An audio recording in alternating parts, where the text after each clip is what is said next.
Dhaka reporters ইউনিটির সাগররুমি হলে সংবাদ সম্মেলন অনুষ্ঠিত হয়। এতে প্রধান অতিথি হিসেবে উপস্থিত ছিলেন তথ্য ও সম্প্রচার প্রতিমন্ত্রী মোহাম্মদ আলী আরাফাত এমপি। সভাপতিত্ব করেন ঢাকা রিপোর্টার্স ইউনিটির সভাপতি মোহাম্মদ শুকুর আলী শুভ। সঞ্চালনায় ছিলেন ঢাকা রিপোর্টার্স ইউনিটির ভারপ্রাপ্ত সাধারণ সম্পাদক মোহাম্মদ মিজানুর রহমান।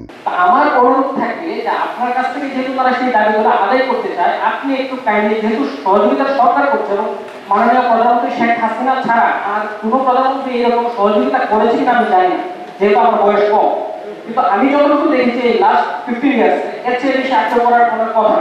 ফলে এই জিনিসটা একটু দেখবেন। আর মাননীয় প্রধানমন্ত্রী আমাদেরকে একটা প্রতিশ্রুতি দিয়েছিলেন বিএনপির মিটিংয়ে, ক্যাম্প ওয়েস করবে।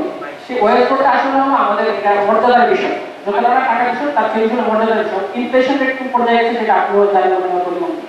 আরেকটা বিষয় হলো আমাদের গণমাধ্যমে যারা আছেন, যে টেলিভিশনে বিশেষ করে, তাদের কোনো বেতন কাঠামো নেই। আপনি খুব অবাক হবেন যে বিশ্ববিদ্যালয় থেকে অনার্স মাস্টার্স পাস করে একজন রিপোর্টার টেলিভিশনে কাজ করেন, কত টাকা একটু যদি আপনি একজন ক্লোজ একজন টিভি রিপোর্টারকে টাকা দিয়ে জিজ্ঞেস করেন, আপনি জেনে যাবেন। এটা আসলে আমাদের মর্যাদার বিষয় মাননীয় প্রধানমন্ত্রী। আমি আপনাকে অসংখ্য ধন্যবাদ যে আমার কথাগুলো শোনার জন্য। এরা এদের মধ্যে যে হাহাকার, যেটা ব্যাপার একটু করে টাচ করার চেষ্টা করছে, আমাদের সাংবাদিকরা নিয়মিত বেতন পায় না। সুমি যে কথাটা বললো যে একটু বয়স হলেই শুধু মেয়েরা না, ছেলেরাও পুরুষরাও চাকরি থেকে বাদ করেন। কম দামে নতুন নাও, বেশি বেতনের পুরনোদেরকে বিদায় করো। এই কারণে আজকে শিক্ষিত কোনো ছেলে জার্নালিজম প্রফেশনে আসতে চাচ্ছে না। এই বিষয়টা নিয়ে মন্ত্রীর মধ্যে আপনি কি ভাবছেন? একটা বিষয় এটা, কারণ এই পেশাকে যদি আপনি যেভাবে চিন্তা করছেন, এটাকে যদি একটা গঠনমূলক এবং আমরা যে প্রোডাক্টিভ প্রফেশন হিসাবে যদি আমরা যদি এটাকে যদি টিকিয়ে রাখতে চাই, তাহলে এটার জন্য যে ম্যান পাওয়ার আনতে হবে, সেই ম্যান পাওয়ার জন্য পরিবেশ সৃষ্টি করা দরকার, এবং মিডিয়া হাউসগুলোতে যে পরিবেশ সৃষ্টি করা দরকার, তার চাকরির যে নিশ্চয়তা বিধান করা দরকার, সেই বিষয়গুলো নিয়ে আপনি কি ভাবছেন মাননীয় মন্ত্রী, একটু বলবেন। আরেকটা বিষয় হচ্ছে, আমাদের বাংলাদেশে এখন পত্রিকার সংখ্যা অনেক, এটা নিয়ে আমরা গর্ব করি যে আমরা বাক স্বাধীনতা এবং মুক্তবুদ্ধি চর্চার ক্ষেত্র হচ্ছে পত্রিকার সংখ্যা নিয়ে আমরা বিচার করি। কিন্তু এই পত্রিকাগুলো অসংখ্যাধিক হচ্ছে, সেটার ভুক্তভোগী আপনি নিজে হয়েছেন। কিন্তু আরেকটা বিষয় হচ্ছে, এটার কারণে বাংলাদেশের প্রত্যন্ত অঞ্চল থেকে ঢাকা পর্যন্ত এখানে হাজার বলবো না, লক্ষ লক্ষ এখন সাংবাদিক। এখন এই সাংবাদিকরা যখন পড়তে আসবে, একটা প্রফেশনে যখন আসবে, তখন তার মিনিমাম ক্রাইটেরিয়া আপনারা ঠিক করবেন কিনা, অথবা এটার জন্য যে তাদের যোগ্যতাটা আপনারা নির্ধারণ করবেন কিনা।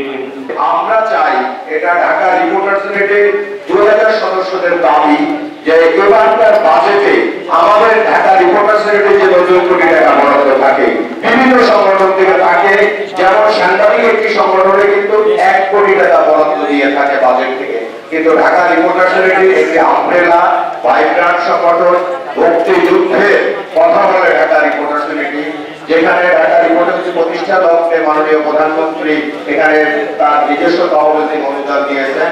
আমি চাই যে আপনার মাধ্যমে ঢাকা রিপোর্টার্স ইউনিটি আগামী বাজেটে 2 কোটি টাকার একটি অনুদান পাবে।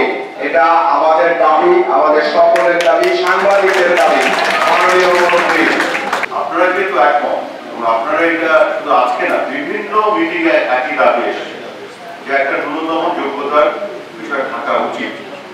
তো আমি মনে করি আপনার এই দাবিটা আসলে খুবই জরুরি, এটা আসলে থাকা উচিত, কারণ এই প্রফেশনটাকে প্রোটেকশন দেওয়ার সত্যি দরকার, এবং এই প্রফেশনটার ইন্টিগ্রিটি, এটার অনার, এটাকে আমল করা এবং প্রোটেকশনের জন্য সেক্ষেত্রে আমরা একটা ব্যবস্থা করব। আপনাদের সাথে আর একটু আলাপ আলোচনা করে কি পদ্ধতিতে, কিভাবে একটা ন্যূনতম শিক্ষাগত যোগ্যতা বা আরো কিছু এখানে অ্যাড করা যায় কিনা, প্রফেশনাল কোয়ালিফিকেশন বা আরো কোনো ক্রাইটেরিয়া অ্যাড করা যায় কিনা, আমরা আলাপ আলোচনার ভিত্তিতে এটি করতে চাই। তবে আমি মনে করি এই দাবিটি শুধু আমার কাছে নয়, আপনারা আরো বেশি বেশি করে বিভিন্ন ফোরামে যান। তো এই বিষয়টি আপনাদের কাছে আরো বেশি এই কারণে আসা দরকার, আমরা সরকার থেকে যখনই কোনো না কোনো শৃঙ্খলা আনার জন্য, ডিসিপ্লিন আনার জন্য চেষ্টা করি, আপনাদের ইন্টিগ্রিটি, আপনাদের প্রফেশনাল ডিগনিটি এটা প্রোটেক্ট করার জন্য, তখনই ওই শৃঙ্খলাকে শৃঙ্খল বলে অনেকেই অপপ্রচার করার চেষ্টা করে দেশে বিদেশে। সে কারণে ভয়েসটা আপনাদের থেকে রেজ হলে আরো ভালো হয়। এই যে আমি এখানে আজকে যে বললাম না যে ন্যূনতম ন্যূনতম একটা শিক্ষাগত যোগ্যতা বা একাডেমিক কোয়ালিফিকেশন থাকা দরকার, তাহলে কিন্তু এটা হেডলাইন হবে বা আজকে আমার নাম। কিন্তু যদি আপনারা বলছেন এটা কিন্তু আসবে না। এই জন্য আমি তখন এইখান থেকে কি হবে, আলোচনা হবে যে এই যে সরকার এখন গণমাধ্যমের স্বাধীনতার উপর হস্তক্ষেপের একটা চেষ্টা করছে, এসব আসবে।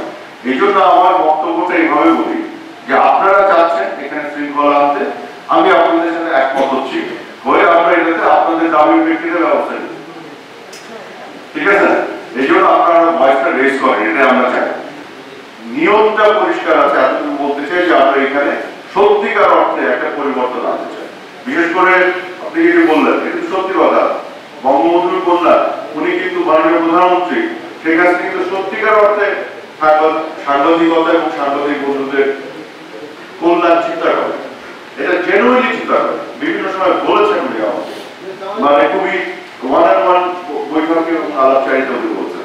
কারণ আওয়ামী লীগ এমন একটি দল, জনগণ থেকে উঠে আসা, মাটি থেকে উৎসাহিত, জনগণের মধ্যে বেড়ে ওঠা এবং বাংলাদেশের গণতন্ত্র, স্বাধীনতা, ভাষার সংগ্রাম সবকিছুর সাথে এই দলের সম্পৃক্ততা।